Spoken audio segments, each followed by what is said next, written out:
Hi everybody and very welcome to yet another Sunday night live stream. I hope you're doing absolutely fantastic, all of you who are hopefully watching this out there. As always, I am running this off my mobile internet, but I'm hoping that it will keep up. If you do get some lag or some delay or something like that, then just give it a few seconds and I'm sure I'm going to be back very soon. So, guys, how are you all doing? I am doing absolutely fantastic. I've had a full day with sunshine here in Catalonia, so I've been out with my family fixing the garden basically all day. So I'm really looking forward to talk a little bit of aviation with you guys. So let's see who's here. LF Aviation is here, MCT Verker is here. I can see that RS Aviation is here and he's helping me out as well with moderating. And I have two moderators helping me out at the moment, making sure that all of the comments that are coming up are nice and decent, which I'm of course hoping that you guys will abide by. So let's see then. As always, guys, I will take the super chat questions first of all, and I will answer all of them. I hope that I'll be able to do this for about 45 minutes, maybe an hour.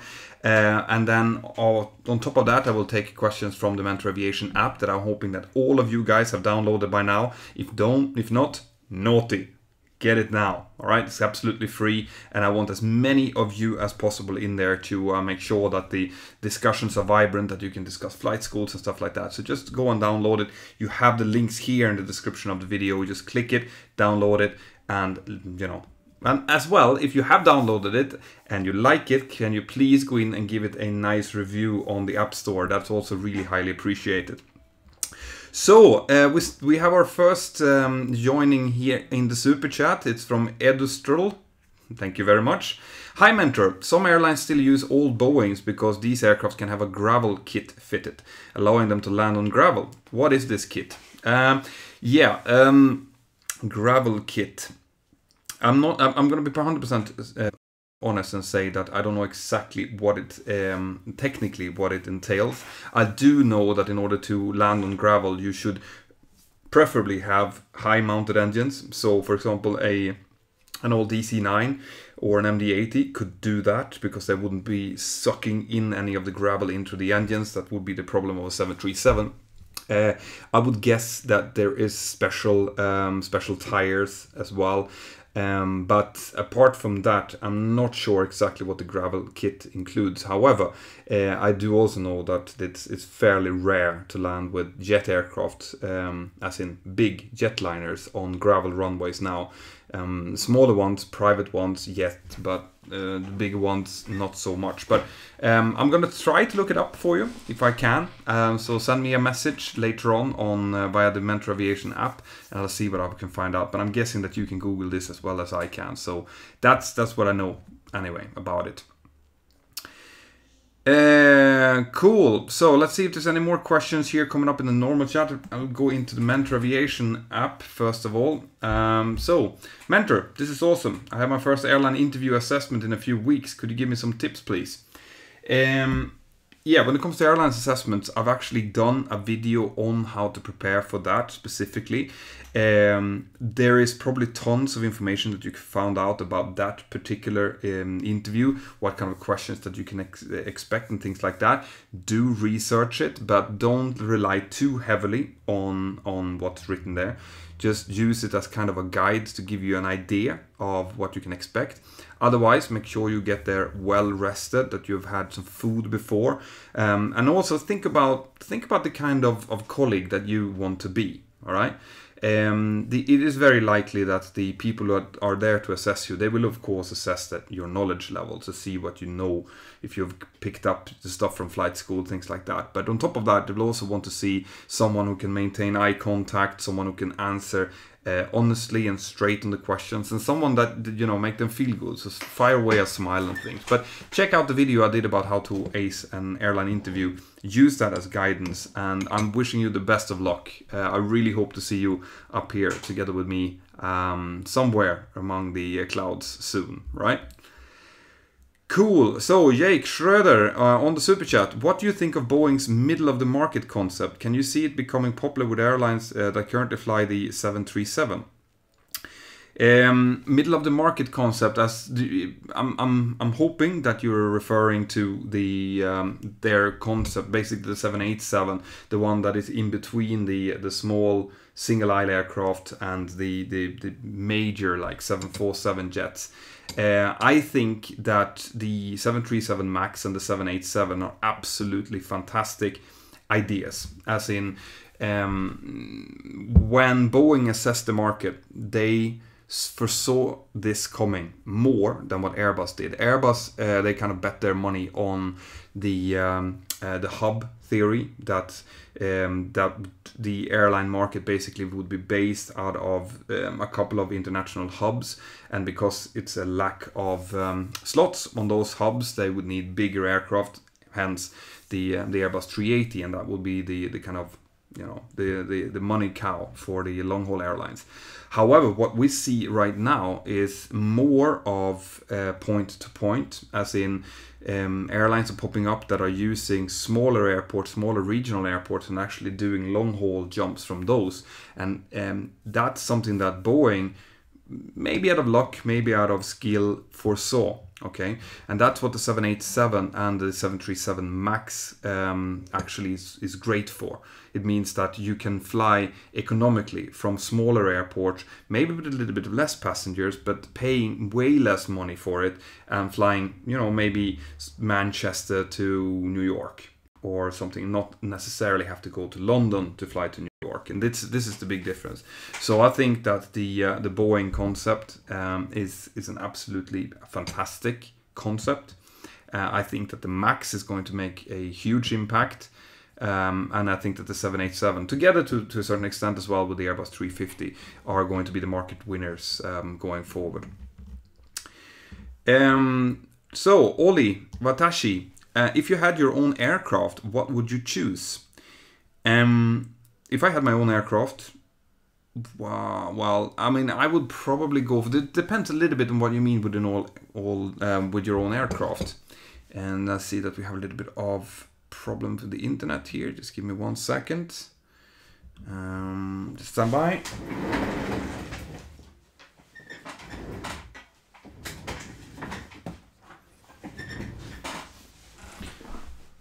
Let's see.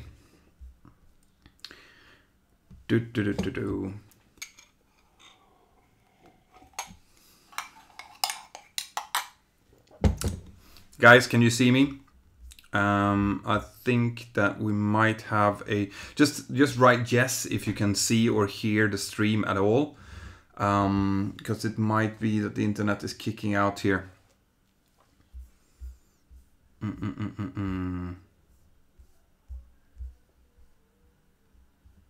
Guys, can you just write yes if you can hear me?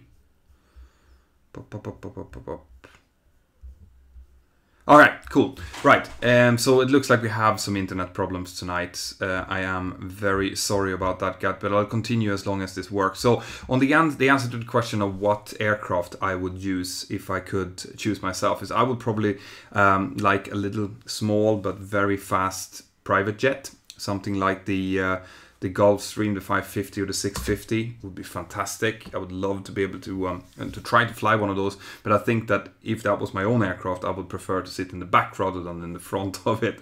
But those are fantastic aircraft, both from a technological point of view and from just the looks of them, the performance, everything is great with them. So we'll see. So it seems like we still have problems with the internet here. See if I can maybe change this a little bit.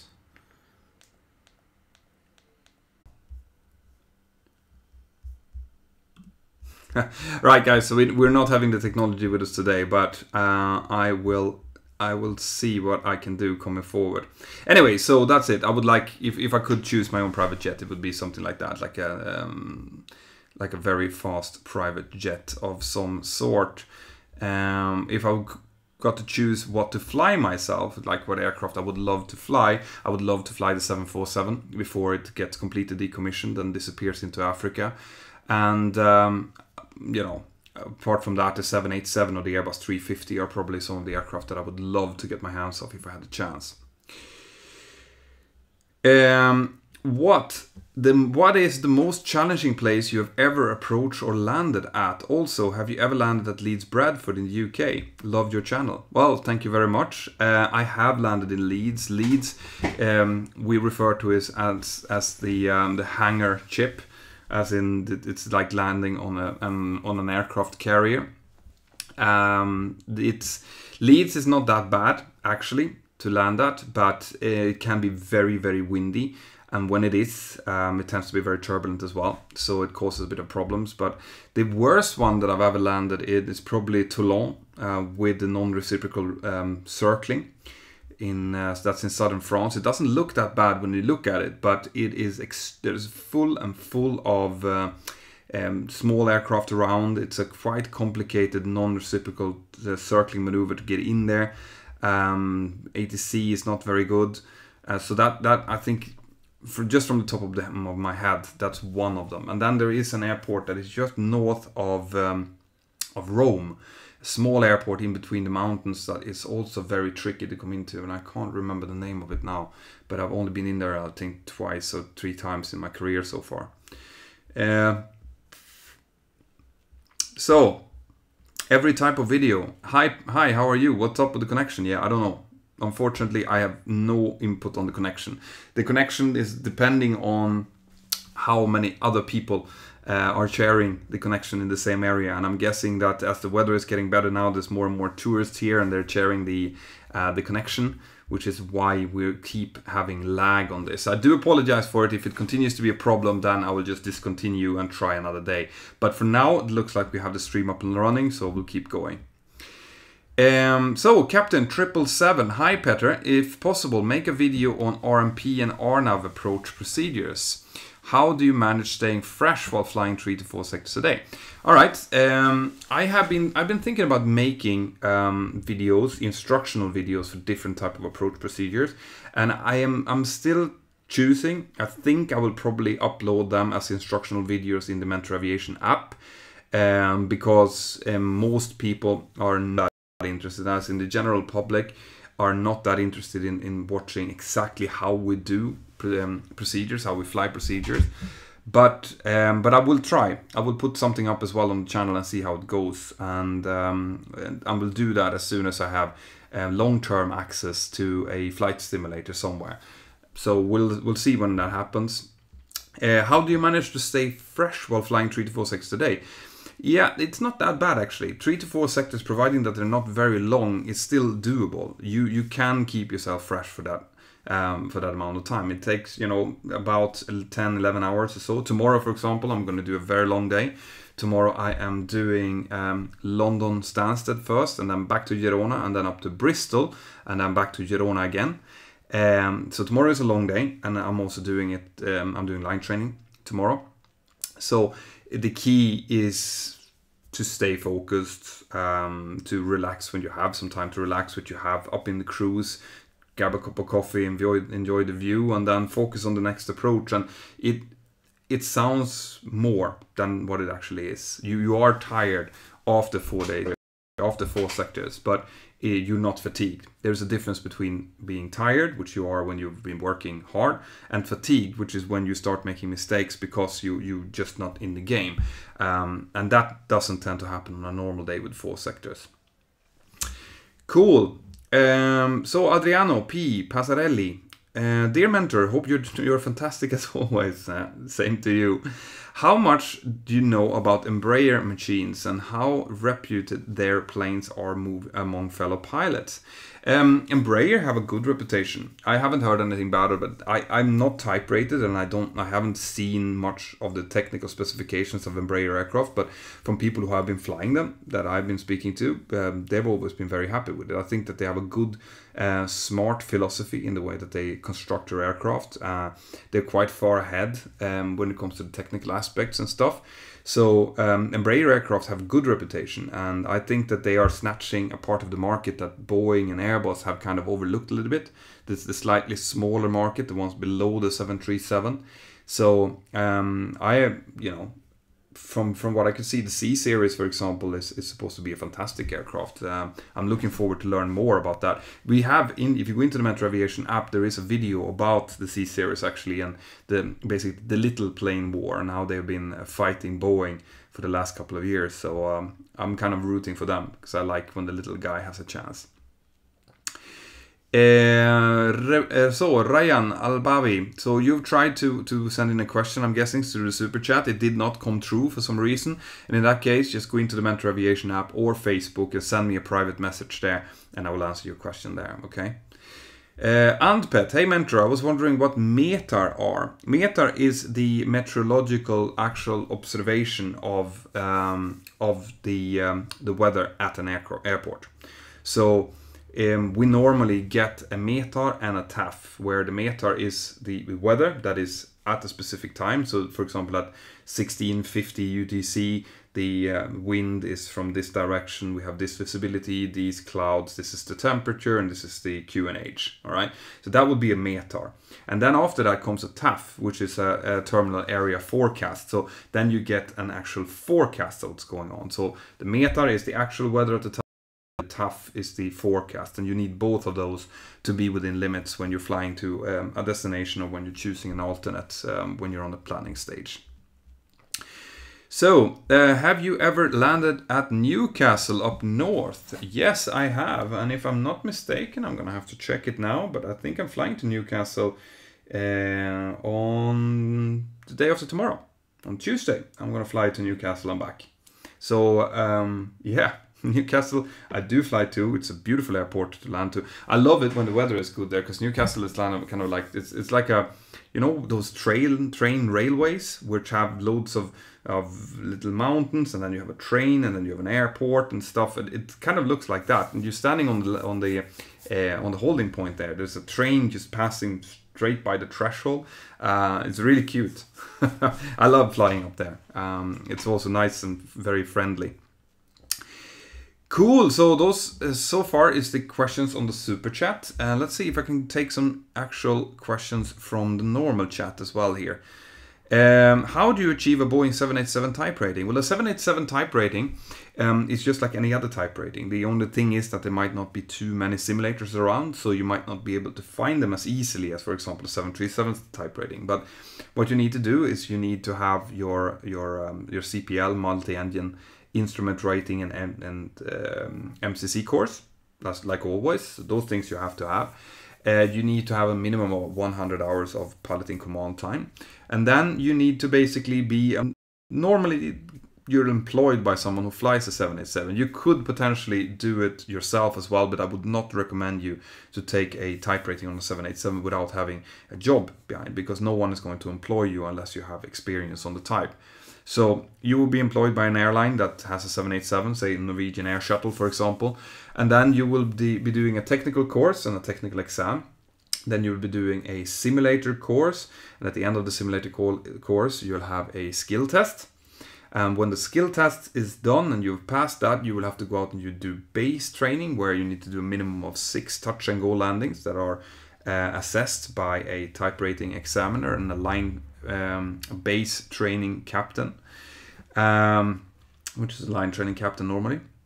And when that's done and you've done those, then they're going to send the paperwork into whatever licensing authority you have, and they are going to issue the type rating in your license. So that's what you need to do, which is the same for all aircraft types that is above, what, 7,500 kilos, if I'm not mistaken. You might correct me on that.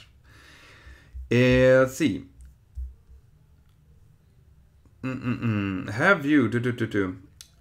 Have you been landed at Gran Canaria Airport? Yeah, a few weeks ago actually. I flew out of Barcelona and I flew to Gran Canaria. So I've been there. I've flown into Gran Canaria twice. Gran Canaria can be a little bit tricky as well, depending on where the wind comes from. But if the wind comes from the north, there's a kind of a funnel effect over the mountains, over the old volcano, and it creates a very specific turbulence pattern just on final approach. So and that moves closer to the runway or far away from the runway. So you can get a wind shear out of nowhere. The weather is good, there's no clouds, and there's just a little bit of wind, and all of a sudden you're in a wind shear maneuver. So Gran Canaria is one of those airports that you have to be a little bit on the ball when you're flying into. You have to be aware that this can happen. JD Pai, no question, just a donation. Keep up the great work, sir. Thank you very much, and thank you for supporting the channel. Great. And by the way, guys, if any one of you feel like supporting me and feel like being part of my Patreon crew, preview my videos, get me a little bit of feedback on the videos, you know, normally I put up thumbnails and things like that, so you guys can give me your thoughts of what I should use, maybe asking about titles, things like that. Basically just being a little bit part of the channel. Then in the description of this video, you can go into my Patreon page, and you can choose to donate a monthly amount to support the channel, support the app and things like that. So if you feel like doing that, just like JD Pi just did, then that is available to you as well. Thank you very much. Dag Andreasen, why do you have a 777 in your intro when you're a captain on a 737? Well, it's a very good question and a very easy answer. When the intro was made, there was no 737 3D models available. The only 3D model available was the 777, hence the 777 was what's in there. Okay, I will be changing my intro soon. I have an expert, actually the guy who did my previous intro is working on an updated, shorter intro that will be implemented in the coming videos. I don't know exactly when it's going to come, but very soon. And I'm working, basically I'm working on trying to improve the channel all the time. I'm listening to all the feedback that I'm getting from you guys, and I'm doing my best to improve it and make both the content but also the quality of the videos better.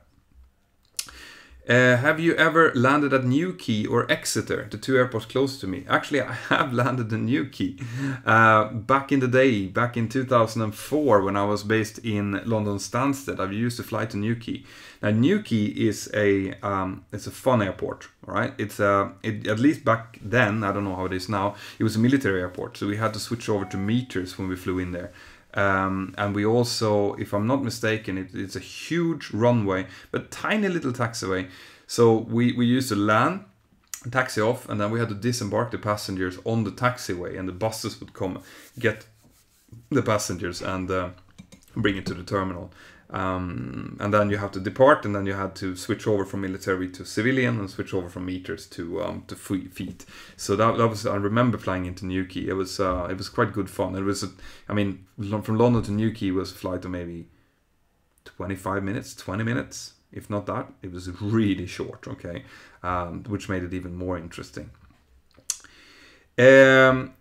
So, if you were on finals from Spoon, LGNX, if you were on finals and set up for a Cat 1 approach, but were on low on fuel, could you consider switching to Cat 3 out to land at minimums? No. Okay. But there's a no, but a little bit of a caveat. Okay. There's no way that we can actually switch over from Cat 1 to Cat 3 at minimums, because you need to have selected the second autopilot in command before about 1500 feet on the ILS. So if you would try to engage the second autopilot that low, it would not do it. All right. So you can't do a full autoland from that low. If you're in a situation where you're in a fuel emergency and you have to land, otherwise you run out of fuel, then you would just continue down anyway. You just keep the autopilot engaged and fly through the minimums and go down and land. And it's actually a fact, not a lot of people knows this, but it's a fact that the 737 does autoland on only one autopilot. Okay, it doesn't do a fantastic job with it, but it will flare and it will land, all right, even though that is not described in any manual or anything like that. So you could potentially just let the aircraft continue to fly. It wouldn't be pretty, but it would work. All right, guys, so once again, it seems like we have a little bit of buffer. Let's see if my internet will pick up speed again here soon.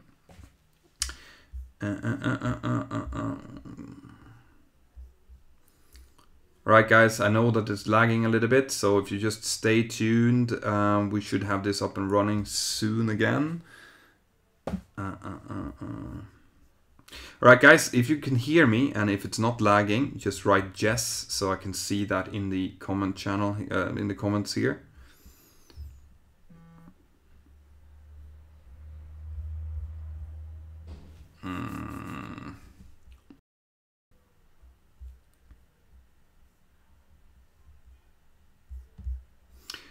Right, guys, I'm going to continue to answer the question, right? Because it seems like at least some of you have, oh, there we go. Now we're back on again.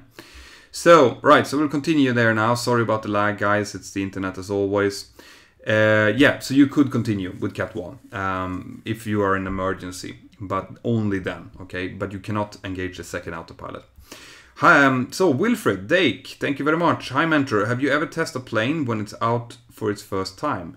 I haven't done the actual test flight because Boeing does that. Boeing's test pilot does it. And okay, so we're lagging again. But I have delivered a new aircraft, as in when it's conducted its test series after that's been done and it's been checked out by our test pilots, which is a part of my company.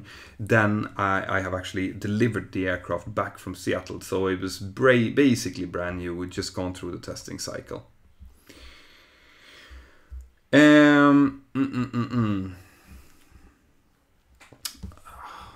I'm very sorry about this, guys. The internet is actually worse than it normally is. Let's see if I can go back again. Network mode.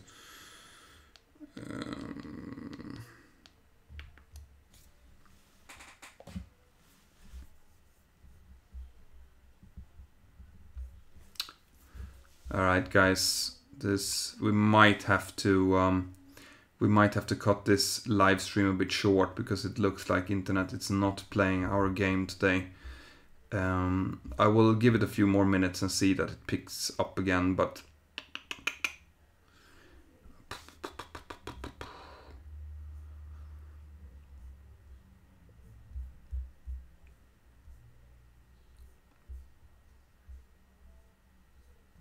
yeah, guys, I don't think that this is going to work today, unfortunately. I will see if I can answer the last couple of questions here.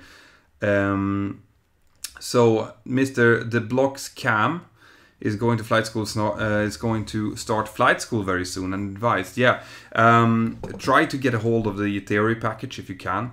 So start preparing for it. Start reading every material that you can get from the flight school in advance, because that's going to give you a little bit of a head start when it's about time to start flying. But apart from that, just enjoy it. They know that you're new, all right? So there's no one expecting you to know everything when you start. They will be teaching you all of that, but do enjoy it. It's a fantastic experience. And I don't know why this is lagging so much. So, Ian, Jill, have you ever flown into Funchal? I'm interested in the approach, to say the least. Have you ever flown into Teesside? I haven't flown into any one of those, actually. I would love to try, but I think Funchal, no, there's special training to do that. I haven't done the training and I haven't flown in there, so unfortunately not. And not Teesside either, actually. And from Schaefer, do you watch air crash investigations? I do, not regularly, but I do watch them. I think it's interesting. I think it's terrifying in a way, but it's very, very good way of learning from other people's mistakes. So I think it's a different experience when you are an airline pilot and you're watching those kind of things. But it was a while since I watched one now. All right, guys.